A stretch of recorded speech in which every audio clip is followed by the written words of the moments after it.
Bismillahirrahmanirrahim. Assalamualaikum warahmatullahi wabarakatuh.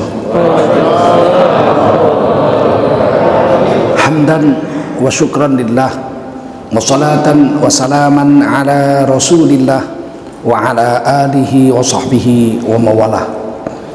Allahumma salli wa sallim ala hadhan nabiyil karim Sayyidina wa maulana Muhammadin wa ala alihi wa sahbihi ajma'in. Amma ba'du, qala Allah ta'ala fi kitabihil karim, a'udzu billahi minasy syaithanir rajim. Bismillahirrahmanirrahim. Wa nafsin wa ma sawwaha fa'alhamaha fujuraha wa taqwaha qad aflaha man zakkaha wa qad khaba man dassaha. Qala Rasulullah sallallahu alaihi wasallam, man kharaja fi talabil ilmi fahuwa fi sabilillahi hatta yarji. Baginda Rasul bersabda, siapa keluar untuk mendapatkan ilmu, orang itu adalah orang yang berjihad fisabilillah sampai dia kembali ke tempatnya. Mudah-mudahan kita semua mendapatkan pahala jihad dari Allah SWT. Amin. Sadaqallahul azim wa sadaqa rasuluhun nabiyul karim wa nahnu ala dhalika minasy syahidin wasyakirin walhamdulillahi rabbil alamin. Para ulama, tuan-tuan guru yang berhadir yang muliakan Allah SWT, ada imam kita Ustadz Aruna yang berhadir bersama kita, pengurus masjid Bapak Ustadz Yahya dan seluruh jajaran. Oh Bapak, ada khusus ini jemaah baik ke subuh, Masya Allah, ini khusus Batam. Hampir semua ya, di Bali ada, di mana-mana ada ini baik ke subuh. Masya Allah. Subuh ini sholat yang paling berat bagi orang-orang munafik. Kalau kita bisa sholat subuh berjemaah, satu sifat munafik tercabut dari hati kita. Dulu zaman Rasulullah SAW, orang munafik itu tidak datang ke masjid Isya dengan subuh. Kalau zuhur, asar, maghrib mereka hadir 3 waktu. Tapi Isya, subuh nggak datang. Karena 7 tahun masjid Rasulullah SAW itu tidak ada lampu, gelap. Jadi orang munafik bilang, kalau Isya, subuh Nabi nggak lihat, nggak usah datang. Tapi kalau maghrib, zuhur, asar masih kelihatan. Mereka datang. Oleh Allah dicela, wa idza qamu ila sholati qamu kusala. Kalau mereka datang untuk sholat berjemaah, mereka malas-malasan, berdirinya malas-malasan. Maksudnya tidak sempurna 5 dia datang. Dia datang karena segan sama Rasul, bukan karena Allah. Dicela di Quran. Bagaimana orang sekarang yang 5 kali subuh, zuhur, asar, maghrib, isya nggak ke masjid, coba? Dulu 2 kali aja nggak ke masjid, masuk golongan munafikun. Setelah tahun ke-7 ada seorang wanita kaya memasang lampu di masjid, barulah masjid Nabi terang. Bagi kita orang beriman yang paling berat itu sholat asar. Jadi beda itu. Kalau munafikun isya dengan subuh. Kalau kita orang beriman yang paling susah itu asar. Serba tanggung, yang kerja masih sibuk, yang tidur siang kebablasan, itu paling berat tuh asar. Maka siapa yang tidak sholat asar, 4 sholat yang lain dia kerjakan hangus, hari itu dihitung 0. Jadi sholat asar itu menghapus 4 sholat yang dikerjakan kalau sholat asarnya nggak dikerjakan. Dan bagi kita orang beriman, sholat asar itu 2 kali diperintah dalam satu ayat yang sama. Hafidhu ala salawat wa salatil wusta wa qumu lillahi qanitin. kamu jagalah sholat 5 waktu, ala salawat 5 waktu, wasolatil wusta, dan jagalah sholat asar. Padahal sholat 5 waktu itu udah masuk asar itu. Kenapa diulang? Kata ahli tafsir, karena bahaya sholat asar ini bagi orang beriman. Mudah-mudahan kita bisa jaga sholat ini sampai mati, insyaallah. Amin. Wa qumu lillahi qanitin, kamu tegakkan sholat untuk Allah, qanitin dengan kunut, artinya terus istiqomah sampai mati. Ini kan tiang agama ini, sholat ini. Makanya baik ke subuh ini harusnya kita semua yang punya sepeda motor gabung semua baik ke subuh itu, sehingga tidak ada masjid yang sepi di waktu subuh itu. Menjaga sholat itu sampai mati, karena sholat ini tiang agama. Yang bilang tiang agama Rasul, as-salatu imaduddin, sholat itu tiang agama. Wa man aqamaha faqad aqamad din, siapa menegakkan sholat dia telah menegakkan agama. Wa man tarakaha faqad hadamad din, siapa meninggalkan sholat dia telah meruntuhkan agama. Jadi dosa meninggalkan sholat itu bukan sekedar meninggalkan sholat berdosa gitu, bukan. Meninggalkan sholat itu selain berdosa meninggalkan sholat, dia dapat dosa yang disebut meruntuhkan agama. Oh, tidak ada dosa lebih besar dari itu selain musyrik ya, selain musyrik. Kalau musyrik ialah tidak ada ampunan. Artinya kalau mati dalam keadaan musyrik, mensyarikatkan Allah, mati dalam keadaan musyrik tidak ada ampunan sampai hari kiamat. Selama-lamanya dalam neraka, dihitung kafir. Tapi kalau musyrik sempat tobat baru mati, ada harapan. Yang sial itu musyrik mati dalam keadaan musyrik, waduh itu celaka betul. Nah setelah itu sholat. Setelah musyrik, dosa paling besar itu meninggalkan sholat. Meninggalkan sholat itu lebih besar dari berzina dosanya. Ya main-main.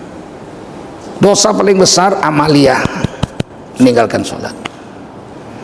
Dosa nomor 2 paling besar amaliyah, durhaka sama ibu bapak. Wa qadha rabbuka alla ta'budu illa iyyah, Allah mewajibkan kamu menyembah Allah, sholat. Wa bil walidaini ihsana, dan kepada kedua ibu bapamu wajib berbuat yang terbaik. Ihsan, yang terbaik. Jadi ini pakai waw atof. Ada 3 pasangan aja dalam Quran tuh. Pertama, wa aqimus shalah wa atuz zakah, yang pakai waw atof. Tegakkan olehmu sholat dan tunaikan olehmu zakat. Itu waw atof, itu bahasa Arabnya lil mutlaqil jam'i. Kalau hukum yang di sebelah waw, sebelah kanan waw itu wajib, maka hukum yang di sebelah kiri waw itu wajib. Menegakkan sholat wajib, maka membayar zakat wajib. Itu dia, sepasang. Hanya 3 yang kuat itu. Yang kedua, atiullah wa atiur rasul, taat sama Allah dan taat sama Rasul, sama-sama wajib itu, yang kanan yang kiri. Nah yang ketiga, wa qadha rabbuka alla ta'budu illa iyyah wa bil walidaini ihsan, jaga sholat. Kalau datang orang bawa martil 5 kilo, dipecahkannya dinding-dinding masjid ini, maka kita rame-rame bangun, kita tangkap nih orang, kita ikat rame-rame, bawa kantor polisi. Polisi tanya, apa salah orang ini? Ini manusia bejat ini ya polisi. Kenapa? Dia menghancurkan masjid. Sepakat kita semua menghancurkan masjid itu bejat. Tapi kata Nabi, meninggalkan sholat itu bukan menghancurkan masjid. Meninggalkan sholat itu menghancurkan agama. Nggak ada lebih hebat dari itu dosa. Kalau orang miskin datang ke rumah kita minta makan, kita usir, itu dosa besar, tapi tidak disebut penghancur agama. Ada anak yatim datang ke rumah kita minta makan, Pak lapar kali aku Pak, udah 2 hari aku nggak makan, aku anak yatim Pak, kita tampar dia, Pak pergi kok. Dosa besar, tapi tidak disebut penghancur agama. itu disebut pendusta agama. Ara'aital ladzi yukadzibu biddin fadzalikal ladzi yad'ul yatim wa la yahuddu ala ta'amil miskin. Tahukah kamu pendusta agama? Mereka adalah orang-orang yang menghardi anak yatim dan menolak memberi makan orang miskin. Pendusta agama. Tapi kata Nabi, siapa meninggalkan sholat, wa man tarakaha faqad hadamaddin. Siapa meninggalkan sholat, dia telah menghancur leburkan agama. Lebih ngeri meninggalkan sholat daripada menampar anak yatim. Jangan main-main. Hari ini sholat disia-siakan orang. Zaman saya masih kecil, orang menjaga sholat, nelayan dayung sampan, pas waktu dia pinggir dia sholat, di sampan turun dia sholat. Saya masih ingat, saya masih SMP kelas 1, ada tukang jual bandrek, tetangga saya orang Pakistan, jual bandrek pakai sepeda, kan pakai tungku panas begitu ya, di bawahnya ada arang itu, keliling menjual bandrek. Satu hari saya pulang sekolah, habis zuhur saya pulang sekolah, saya lihat tukang bandrek itu di pinggir jalan, di rumput-rumput pinggir jalan itu, di kampung yang mayoritas orang Nasrani, sholat dia di pinggir jalan itu. Bagi saya itu pemandangan paling indah itu. Saya lihat gitu, ya Allah, bapak si Ibrahim ini, anaknya namanya Ibrahim kawan saya, ya Allah, bapak si Ibrahim ini sholat zuhur, padahal penjual bandrek, naik sepeda keliling, sholat dia di pinggir jalan, dia bawa sajadah, Allah Akbar, ditaruhnya sepedanya gitu. Bagi saya itu pemandangan sampai sekarang masih membayang di mata saya itu. Padahal miskin, anaknya banyak, 10 ada mungkin anaknya, susahnya ngasih makan anak pakai jual bandrek. Nggak laku lah bandrek, siapa mau minum bandrek siang hari, malamnya orang minum bandrek. Tapi dia jaga sholat. Sayang kali Allah sama dia.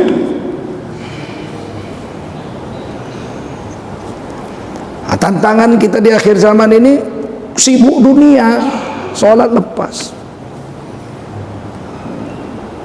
Yang paling sial kan sibuknya ngurus agama tapi sholatnya lepas. Nah, ini yang perlu kita jaga. Ini tiang agama kita ini.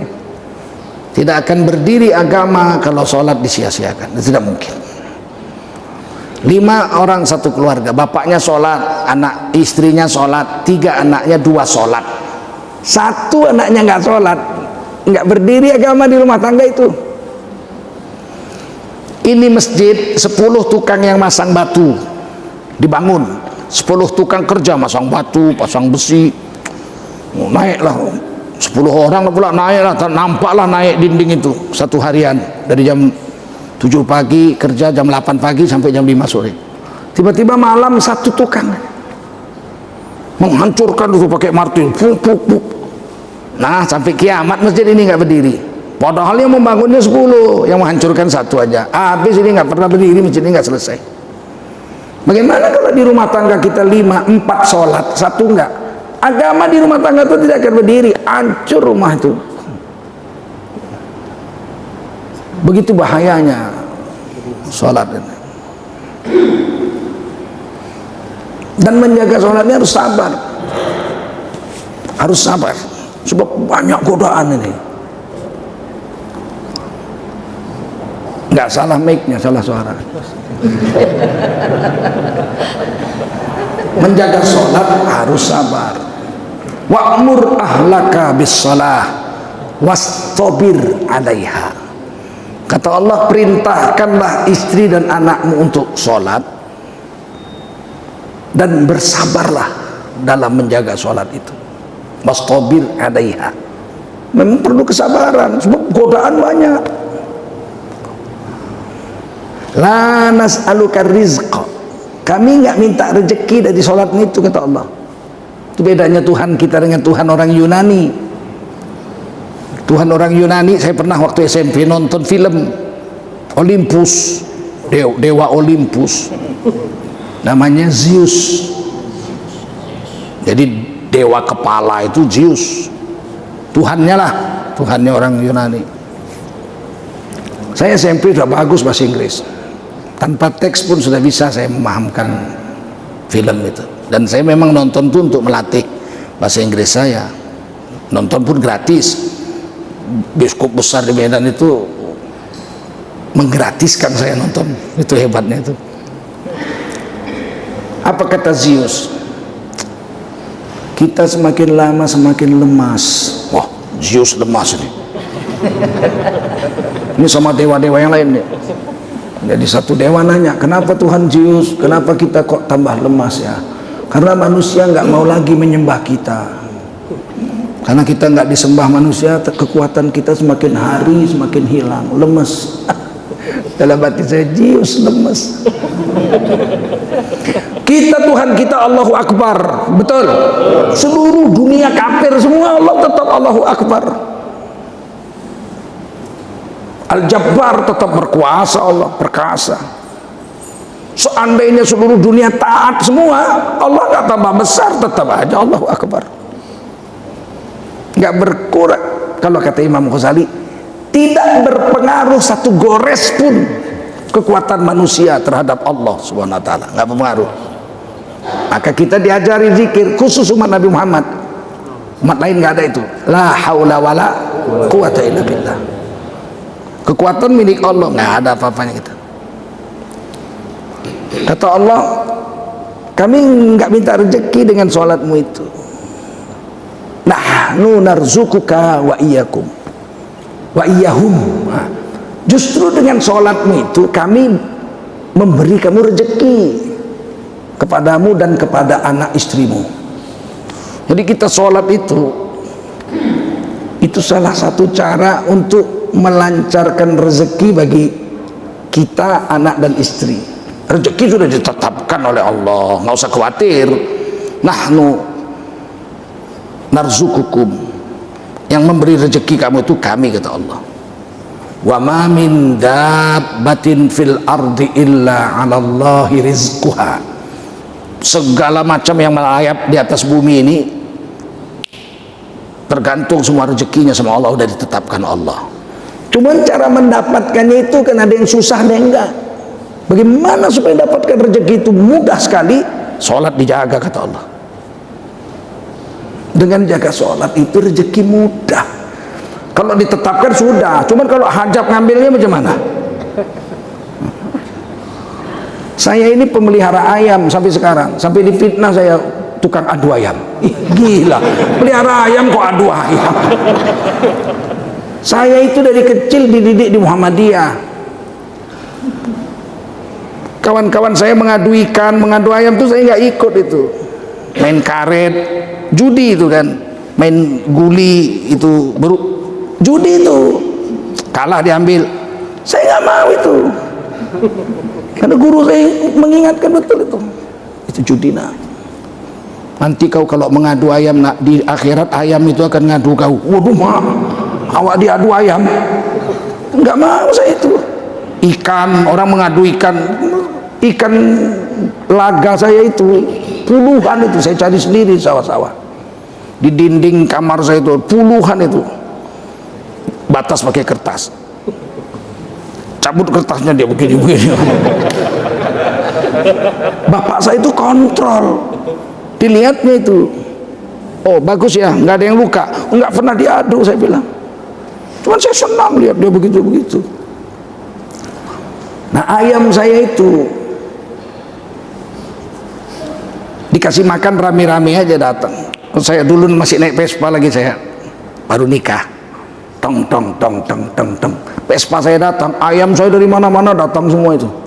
Yang dari semak-semak berloncat semua datang tuh. Nunggu makan kan? Saya pegang-pegang tuh. Tapi ada sepasang yang saya kurung. Kurungannya aja 1,5 juta. Dibuat waktu itu. Gaji saya aja masih 60.000. Kurungan ayamnya 1,5 juta. Saking sayangnya sama ayam. Itu sepasang saya kurung, yang abu-abu besar, jantan, mungkin 4 kilo beratnya. baru yang betina yang besar juga kuning emas, dikurung, dimandikan lagi seminggu 2 kali, kurung, kasih makan, kasih minum, kasih sayur-sayur. Yang lain rame-rame pukul-pukulan, kalau yang ini dikasih dia sambil duduk pun dia bisa makan, yang kesayangan saya ini. Tapi ada yang bandel tuh, suka mukuli, asal makan dipukulinya yang lain, tuh saya kurung. Udah makan semua, udah pergi semua, baru yang dikurung dilepasnya yang paling bandel nih. Itu saya siksa itu. Jagung tuh satu sana, dia lari sana, satu sana, ngabiskan segenggam ya. Saya bilang kau jahat kau. Memang tetap juga jatahnya dapat juga dia segenggam jagung, kalau nggak mati dia. Tapi ngambil segenggam itu, kembang kempis napasnya. Tetap aja bandel itu. Asal di rame-rame dia tetap mukulin orang juga. Nah kita pun begitu itu. Kalau bandel kata malaikat Mikail, taruh sana aja. Dapat juga nya, tapi hajat. Kan yang bagi malaikat Mikail. Tapi kalau kita jaga sholat, ada 5 keberkatan sholat kata Nabi. Yang pertama, rezekinya mudah dan berkat. Mudah dan berkat. Walaupun sama, tetap diukur udah sama nih rezeki untuk si anu. Kalau habis rezeki matilah kita, mana ada lagi. Rezeki yang ditetapkan Allah habis, malaikat maut datang cabut nyawa. Kenapa kita masih hidup? Karena rezeki belum habis. Anna nafsan lan tamut hatta tastakmilah rizquha. Itu hadis kudusi Allah yang berfirman. Itu nyawa manusia tidak akan dicabut malaikat maut sampai seluruh rezeki yang ditetapkan Allah untuk dia habis semua dinikmatinya. Maka mati itu disebut wafat. Wafat itu artinya sempurna. Udah sempurna diambilnya semua, mati. Nah, jadi udah pasti ditetapkan itu. Cuman cara mendapatkannya itu ada yang mudah, ada yang susah. Saya pernah lihat orang, inilah hidup itu harus melihat ya. Banyak dilihatkan, banyak dirasa. Mata ini kan ibroh juga, untuk pelajaran juga ini mata. Ada satu orang bapak-bapak sangat menjaga sholatnya. Bahkan seharian dia pakai sarung, pakai teruk belanga, pakai peci, pegang tasbih. Depan rumahnya masjid. Jadi rumah dia di sini, masjid seberang. Sangat menjaga sholat. Pokoknya dia hidupnya itu menunggu azan gitulah. Nah, setengah jam lagi azan dia nyebrang. Rezekinya itu saya lihat bagaimana dia memberi makan anak istrinya. Disediakan aja mesin angin. Nah, dia zikir. Kadang-kadang dia baca Quran. Datang orang, Pak, angin Pak. Oh ya, 500 perak. Iya. Lewat lagi, Pak, angin Pak. Belakang 22 Pak. 1000. Iya. Duit datang ke rumahnya. Pak, tolong Pak, ini anginnya 44 kempes bannya Pak, kurang Pak. 2000. Sehari 100 mobil aja. Begitu dia ngambil duit, saya lihat gitu. Gampang betul cari duitnya. Sementara yang bawa mobil tuh hajab kali. Ke sana jual sayur. Aduh, jam 2 malam udah bangun mau jual sayur. Bawa sayur ke pasar sana, nunggu sampai pedagang datang tuh, nggak sholat subuh. Aduh, kasihannya. Dia 500 perak. 500 perak. Kalau saya yang datang gratis gitu. Masya Allah. Coba perhatikan orang yang menjaga sholat, nggak susah cari rezeki dia, nggak menyita waktu dia cari rezeki. Nah, ini tantangan pertama di akhir zaman. Janganlah kesibukan duniamu menyebabkan kamu lalai dari menyembah Tuhanmu. Nah, itu yang penting saya sampaikan pertama.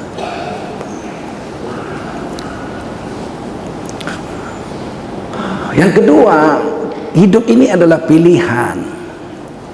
Wa nafsin wa ma sawaha fa alhamaha fujuraha wa taqwaha demi jiwa dan kesempurnaan kejadian jiwa. Allah sempurnakan jiwa itu. Jiwa ini jauh lebih kuat dari fisik. Fisik kita ini mati, masuk kubur jadi tanah habis. Tapi nafs dia terus saja sampai ke akhirat sana. Dia nggak mati-mati, nggak hancur-hancur. Kenapa dibilang mati? Bukan roh kita itu mati. Yang mati jasad. Roh itu tetap ada. Ya, tapi kenapa dibilang mati? Kata Imam Qurtubi, mati itu adalah ketika ruh dengan jasad berpisah. Ketika ruh dengan jasad berpisah, mati. Ketika ruh dengan jasad bersatu, hidup. Jasadnya tukar-tukar, ruhnya nggak tukar-tukar, itu juga. Oh, itu dahsyat, itu Quran itu. Jasad ini tukar-tukar, ruhnya nggak tukar-tukar. Ketika ruh dengan jasad bersatu disebut hidup, nanti ruh dengan jasad berpisah disebut mati. Dan dalam Islam 2 kali hidup 2 kali mati, bukan sekali hidup sekali mati. Hidup sekali aja kok, hidup 2 kali. Siapa bilang hidup sekali? Alah, mati sekali kok, mati 2 kali. Siapa bilang mati sekali? Cuman hidup yang di dunia ini aja yang manfaat untuk akhirat. Ketika bapak kita dengan ibu kita bercampur, yakhruju min baini sulbi wat taraib, bertemulah bibit bapak kita dengan ibu kita, namanya alaqah. Apa namanya? Alaqah. Khalaqal insana min alaq. Allah yang Maha Perkasa telah menciptakan manusia dari alaq. Alaq itu bukan darah. Oh, nggak ada manusia berasal dari darah, mana ada? Nggak ada dibilang Allah khalaqal insana min dam. Allah ciptakan manusia dari darah, nggak ada darah. Khalaqal insana min alaq. Alaqah itu sesuatu yang lengket seperti lintah bahasa Arabnya. Kalau kita lihat lintah, seperti itulah alaqah itu. Fi qararim makin, di dinding rahim yang kokoh. Makin besar, makin besar, makin besar, makin besar, makin besar. 4 bulan sempurna. Bentuk kepala, tangan, kaki lengkap. Ada daging, tulang, semua lengkap. Tapi nggak ada rohnya. Nggak ada rohnya.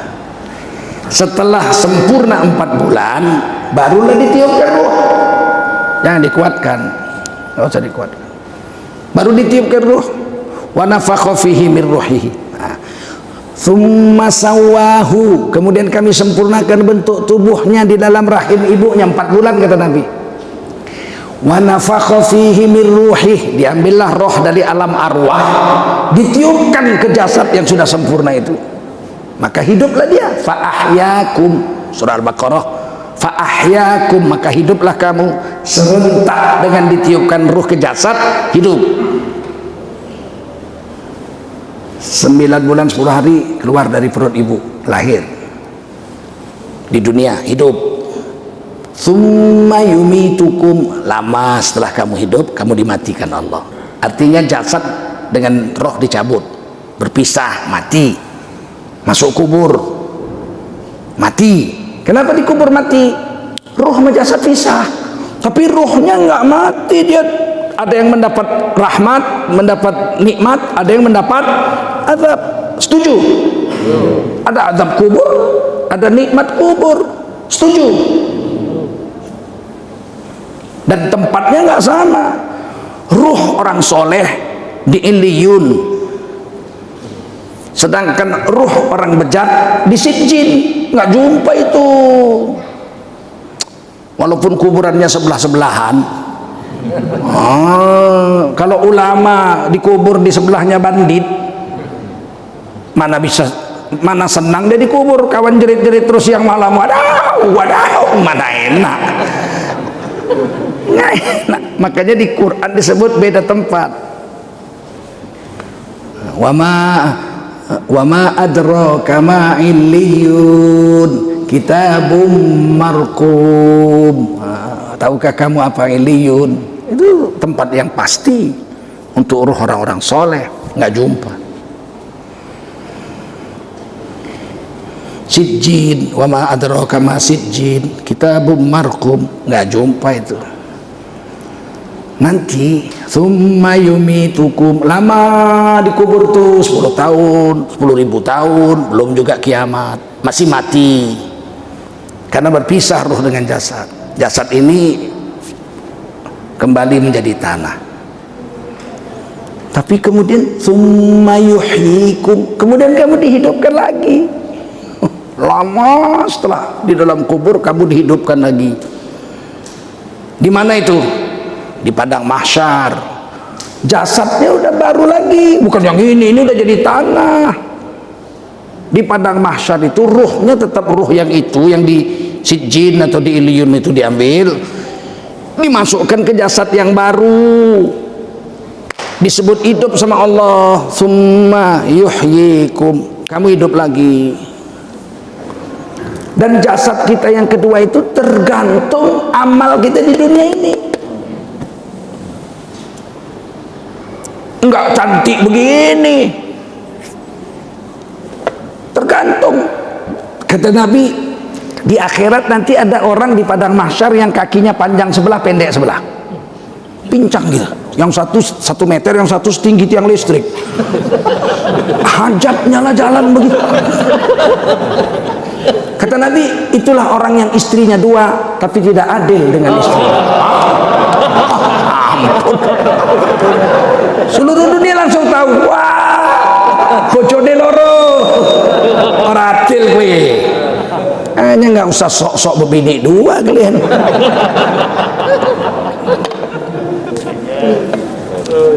Hadis sahih loh, main-main itu. Jasad baru, bukan yang ini.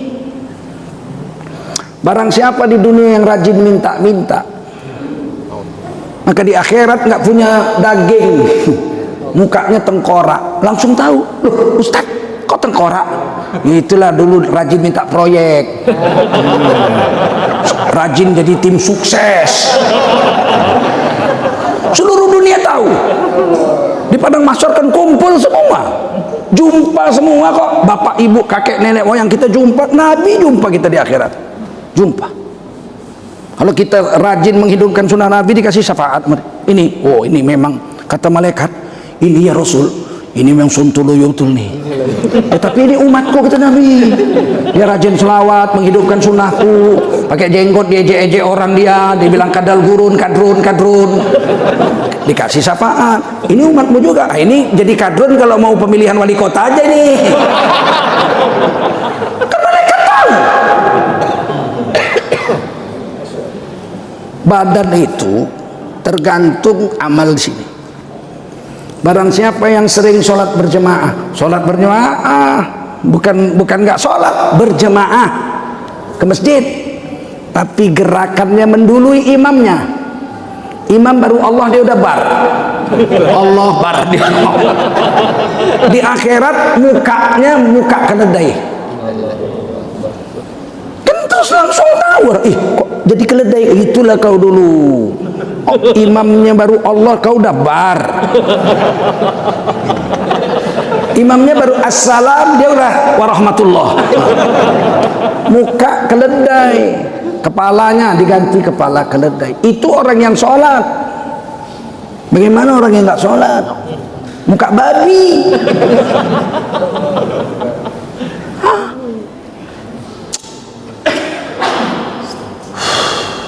Orang Hindu pun percaya itu.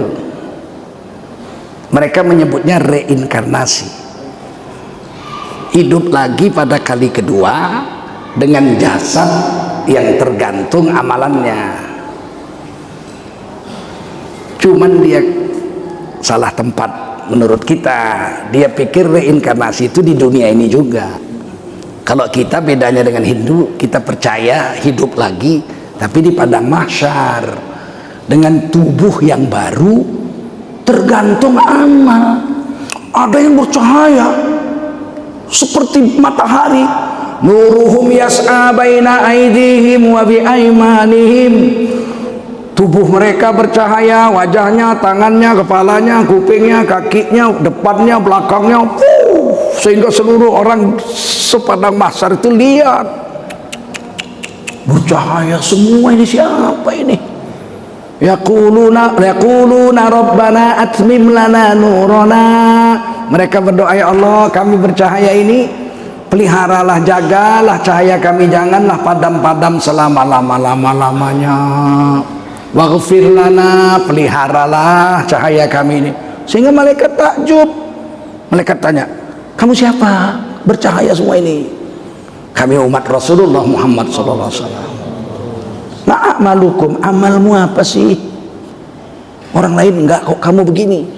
Oh, kami sangat menjaga wudu dan menjaga sholat. Orang, kata Nabi, min atharis sujud munawwar, ya, munawwir yaumal qiyamah. Orang bekas-bekas sujud itu, ini dengkul, ujung kaki, itu nanti cahaya di hari kiamat. Bekas wudu, min atharil wudu, bekas wudu itu di akhirat bercahaya. Sehingga malaikat nggak nimbang-nimbang amal. Udah, ini kalian jaga sholat dulu kan, wudu, ya sini kumpul, sana masuk surga. Ada pintu 8. Pintu pertamanya babus sholah, orang yang menjaga sholat lewat sana.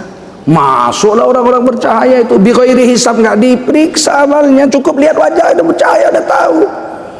Pada saat mereka masuk surga rame-rame, maka orang-orang yang kenal dia mengejar, itu pamanku itu, itu kan supirku itu. Oh, supir kok bisa bercahaya ya? Jadi dia bingung. Semua mengejar, tuh tetangga saya, tuh guru saya, di stop sama malaikat. Wamtazul yauma ayyuhal mujrimun. Minggir.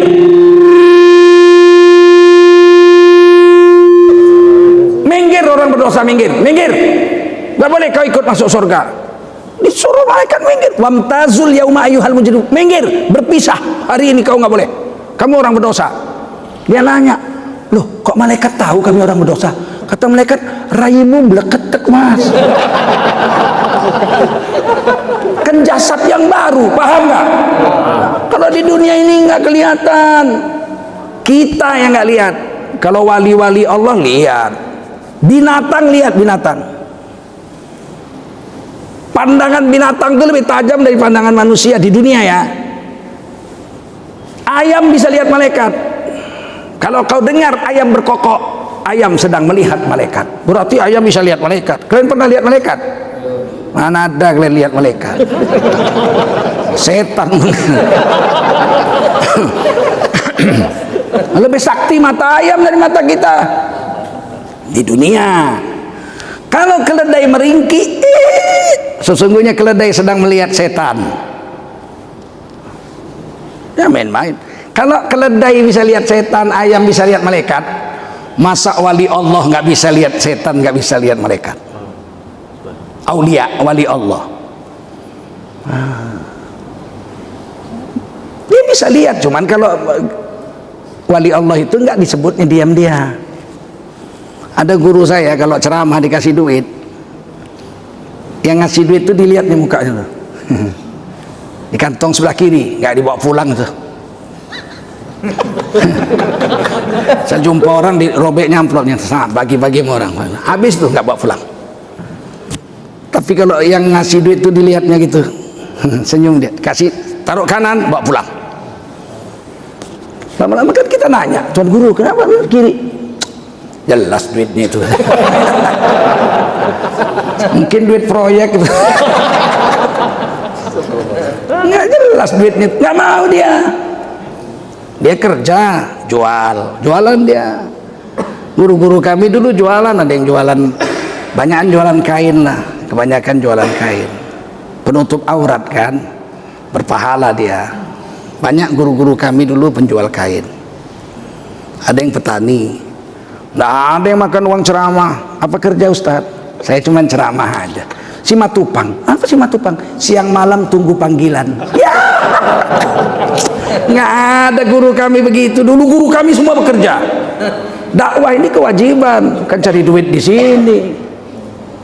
Ini tantangan akhir zaman, ini salah satunya. Jadi ustadz. Banyak kali orang minta doa sama itu. Ustadz, tolong doakan anak saya jadi ustadz. Kenapa? Aku bilang, kan jadi orang soleh aja. Jadi ustadz enak, nggak berkeringat, dapat duit katanya. Hancurlah agama kalau gini. Saya kalau udah ada orang ceramah cerita amplop, jijik kali aku, betul. Makanya wajah itu berubah dia, yang kayak babi, yang kayak ular, tergantung perilaku dia. Harimau lihat itu.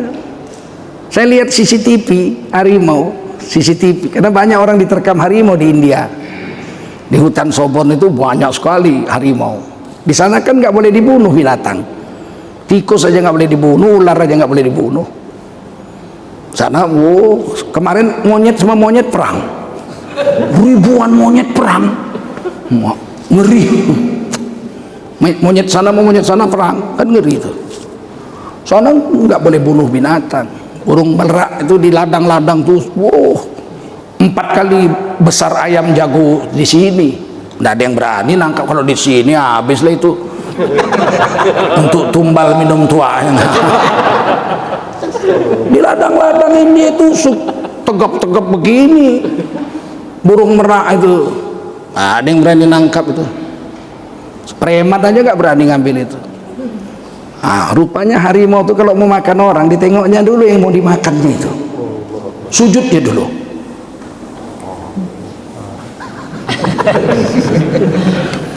Kalau dilihatnya kepala itu kepala orang, dipakai sujud menyembah Allah. Khalifah fil ard, khalifah di atas bumi.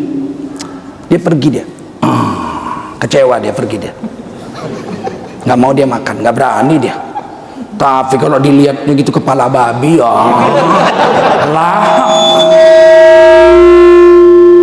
lahap lah dia memakannya.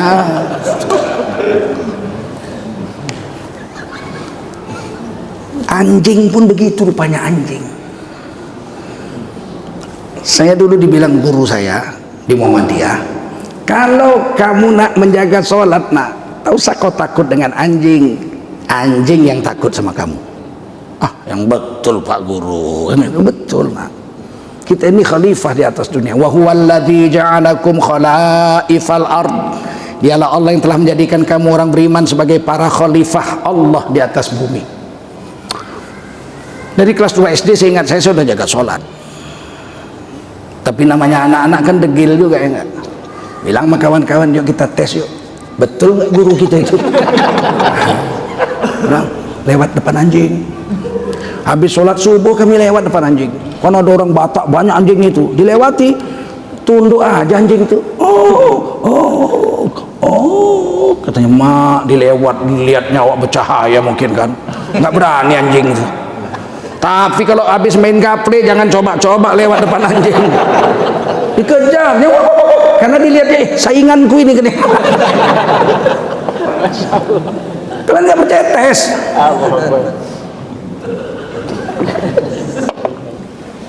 Saya udah tes. Jasad kita ini beginilah. Ini udah yang tercantik. Laqad khalaqnal insana fi ahsani. Aku ini bentuk tercantik lah. Memang cantik kita ini. Manusialah makhluk tercantik di dunia. Lebih cantik dari burung. Tapi burung itu burung cendrawasih cantik Pak. Secantik-cantik cendrawasih aku tak mau jadi cendrawasih. Mau? Memang cantik tapi tak pernah cebok. Dia nggak punya tangan berselema. Ini manusia hebat, betul nggak? Memang nggak bisa terbang, nggak punya sayap, tapi punya tangan, dia bisa cebok. Milih mana? Milih bisa terbang apa milih bisa cebok? Kalau aku milih bisa cebok. Yang bilang manusia itu bentuk terbaik Allah. Laqad khalaqnal insana fi ahsani taqwim. Kita ahsan, ini isim tafdil, terbaik, tercantik. Enggak ada lebih bagus dari manusia. Tapi di akhirat kita bisa lebih cantik dari ini, bercahaya. Itu udahlah bercahaya, mulut bisa harum. Siapa orang yang bercahaya jaga sholat, jaga wudhu? Ada orang yang mulutnya harum. La khulufu famis shaim atyabu indallahi min rihil misik. Demi sesungguhnya bau mulut orang yang puasa, bau nggak? Bau nggak? atyabu indallah, di hari kiamat nanti lebih harum di sisi Allah min rihil misik, daripada harumnya minyak kasturi. Sehingga orang yang rajin puasa itu, dia cukup ngasih salam aja sama malaikat di akhirat, assalamualaikum, keluar harum berkilo-kilometer. Malaikat cium, wow, this is a very good smell. Siapa kamu? Saya umat Nabi. Oh, rajin puasa. Ya, sana ada pintu kedua, namanya Babur Rayyan, pintu untuk orang-orang yang menjaga puasa. Itu akhirat. Kita maunya hidup yang kedua itu lebih baik dari ini dong, betul nggak? Kalau begini jelek kali lah di akhirat. Apalagi masuk surga. Kalau istri kita macam begitu masuk surga, nggak selera kita. Ya, bidadari, penjaga taman aja kalau dia meludah ke laut, wih, harum air laut sampai kiamat. Kalau itu meludah kita 2 minggu masih terasa baunya. Kalau begitulah perempuan surga nggak laku lah, apalagi udah nenek-nenek umur 80, maaflah dulu Wak, ya. Di sana itu diperbaiki. Mau masuk surga disediakan satu sungai namanya Nahrun Hayah, sungai kehidupan, hadis Bukhari itu. Semua yang mau masuk ke istana surga dimandikan dulu situ, bertukar kulitnya yang hitam keriput jadi merah jambu, pink. Oh, mulus. Perempuan di sana usia 17 tahun, yang merongos rapi. Nggak boleh masuk surga merongos, rusak surga kalau ada orang merongos. Kalau di dunia jadi presiden pun bisa merongos, sana nggak bisa. Paham?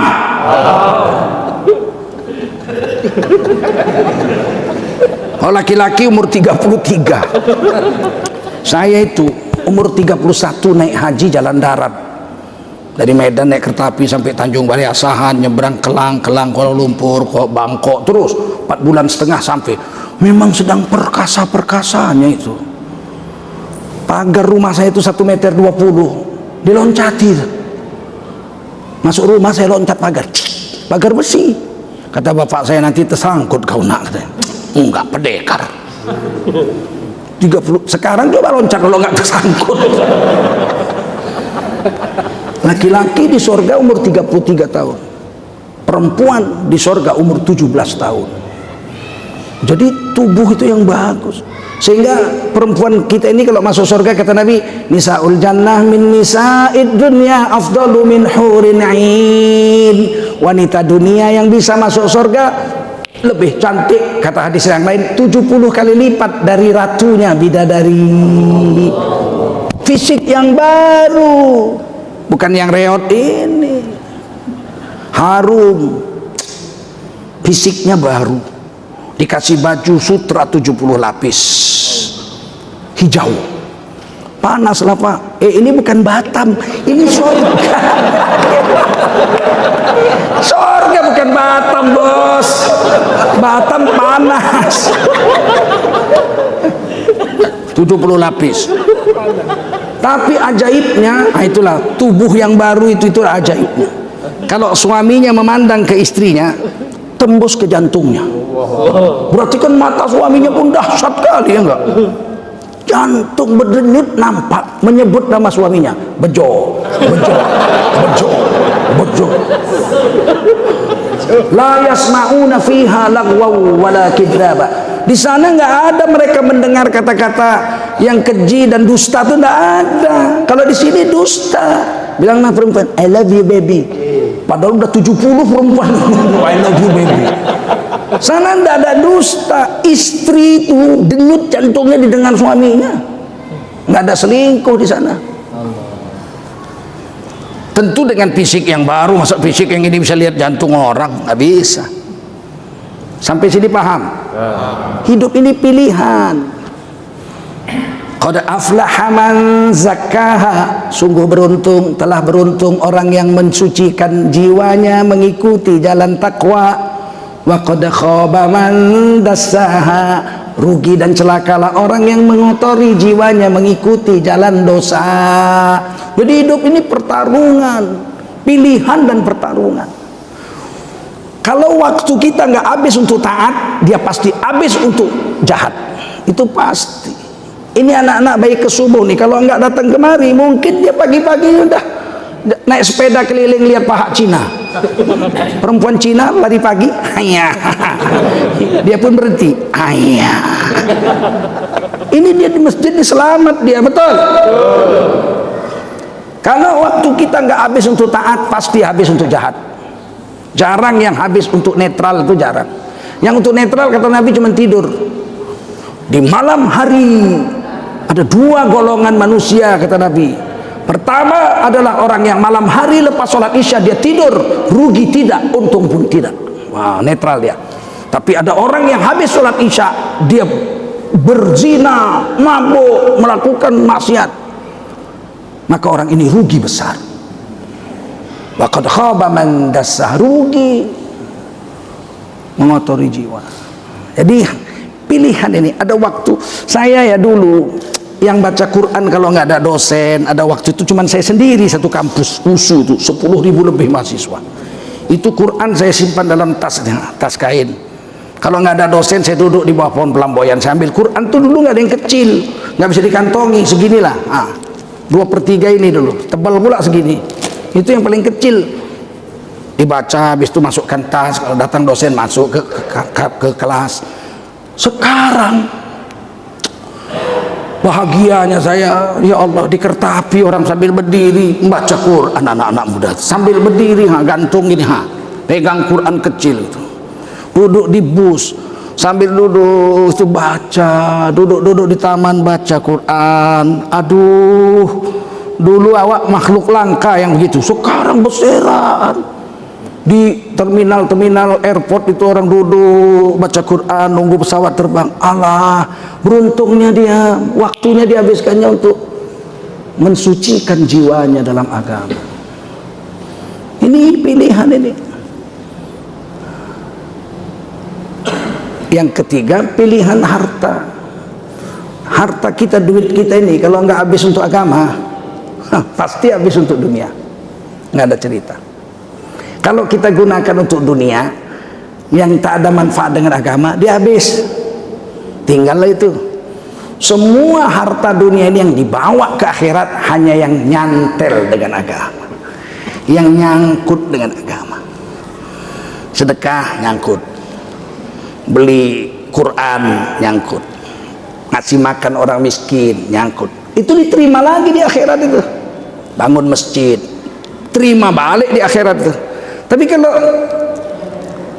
dibelikan mobil, selama dia hidup dibawanya ke masjid adalah manfaat. Tapi begitu dia mati tinggal habis. Diambil anaknya. Kalau anaknya soleh, kalau anaknya jahat. Kadang-kadang awak mati-matian beli mobil nyicil 5 tahun, berkeringat kuning, makan pun kerak. Kenapa? Cicilan besar. Tiba-tiba lulus, udah lunas, awak mati. 5 bulan kemudian kawin lagi bini awak, dinaiki kawan. Lewat kuburan kita pula tuh. Berhenti laki baru tuh, Dek, apa? Teringatnya lakimu yang punya mobilnya sini dikubur.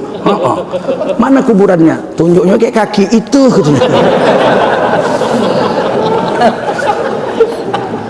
Tapi kalau kita gunakan untuk agama, dia pasti diterima di sana. Itu pasti. Kata Nabi itu. Siapakah di antara kamu yang lebih mencintai harta sendiri dibandingkan harta ahli waris? Wah, kata sahabat semua, tentulah kami lebih cinta kepada harta kami sendiri daripada mencintai harta yang dimiliki oleh ahli waris. Kata Nabi, hartamu adalah yang kau sedekahkan di jalan Allah, pasti kau punya. Tapi kalau harta yang kau kumpul-kumpul di dunia nggak kau sedekahkan, itu adalah harta milik ahli waris. Makanya ulama-ulama dulu nggak mau menumpuk-numpuk harta, nggak mau. Saya lihatlah guru-guru saya itu, datang orang bawa kambing. Tuan guru, ada rezeki Tuan guru, ini kambing. Oh, ikatkan di pohon mangga tuh katanya. Nah, naik muridnya tadi ke rumah di atas panggung kan, cerita gini, kasih minum, kasih makan. Pulang kawannya itu, datang murid yang lain. Masya Allah Tuan guru, saya nggak ada rezeki banyak Tuan guru. cuman ada nangka. Nangka, masya Allah. Oh, masya Allah, diambil, dimakan sebagian, simpan ke dalam. Pulang yang ngasih nangka itu, itu ada kambing. Kambing. Nah, kau bawa pulang. Mak ngasih nangka, bawa pulang kambing. Dengar sama yang punya kambing, besok dia ngasih nangka.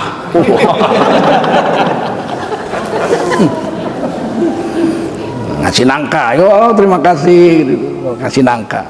Pulang dapat ikan asin. Tapi dulu guru-guru dulu memberikan pelajaran dari moral mereka, akhlak mereka, sehingga hampir semua guru saya tak ada yang kaya. Hampir semua. Padahal kalau mau kaya, ya Allah, setiap pejabat baru datang ke Medan mesti jumpa guru saya, mesti jumpa, karena kan ulama.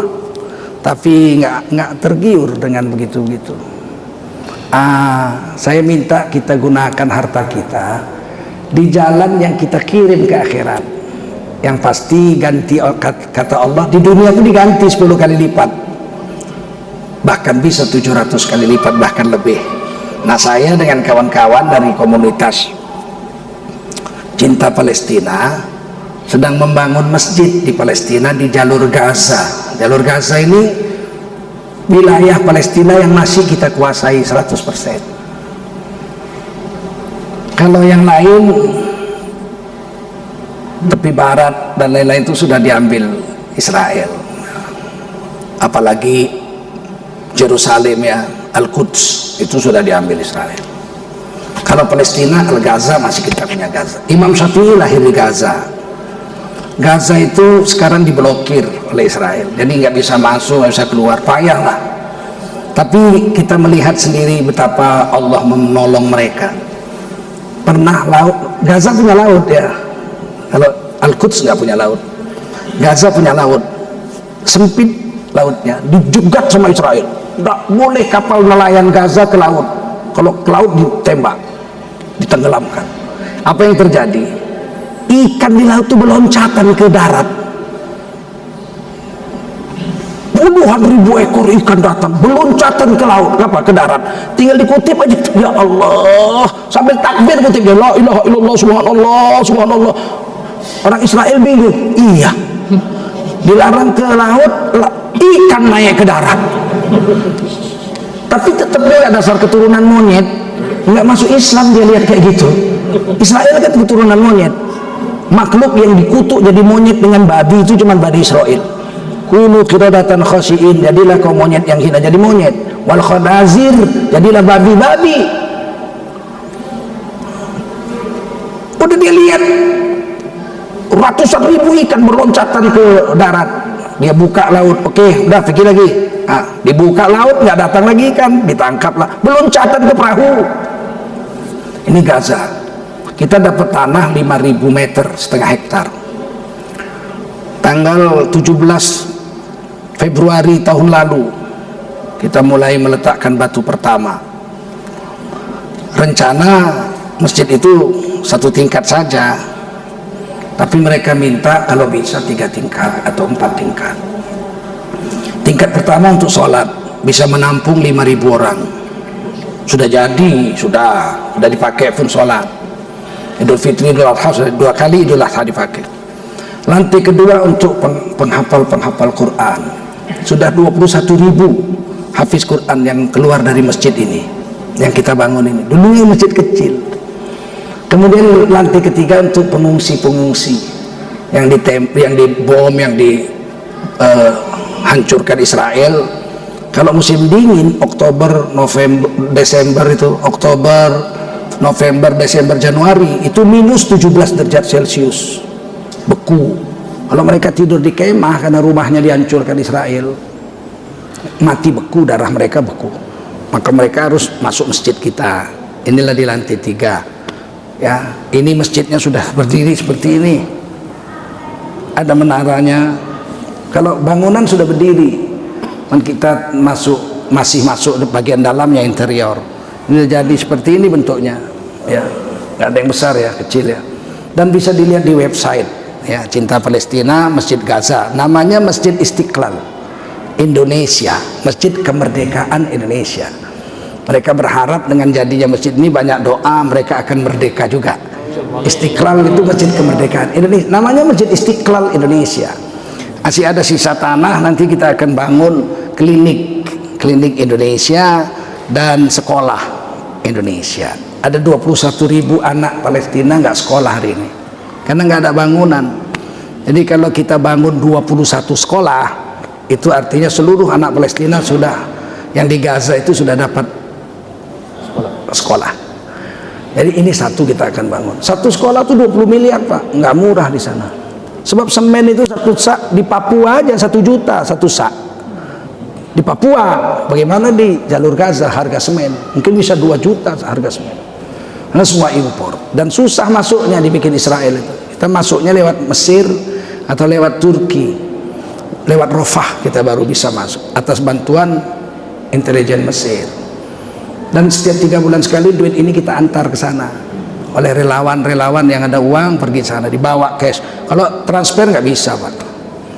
Sama dengan Majelis Ulama Indonesia membangun rumah sakit trauma, yang tangannya putus, kakinya patah kena tembak, itu kan trauma dia, traumatic center. Itu duitnya langsung dibawa ke Jordan cash, kasih sama wali kotanya. Kalau transfer nggak ada, jangan haram, pasti diambil Israel. Nah, inilah perlunya kita berjuang. Mudah-mudahan sebetulnya Desember ini udah diresmikan ini, tapi karena ada COVID aja nih mundur. Sampai COVID lewat, saya berusaha akan pergi ke sana meresmikan masjid ini. Mari kita kumpulkan dana kita untuk kepentingan masjid kita sebelum kita bubar. Alhamdulillahi Rabbil Alamin.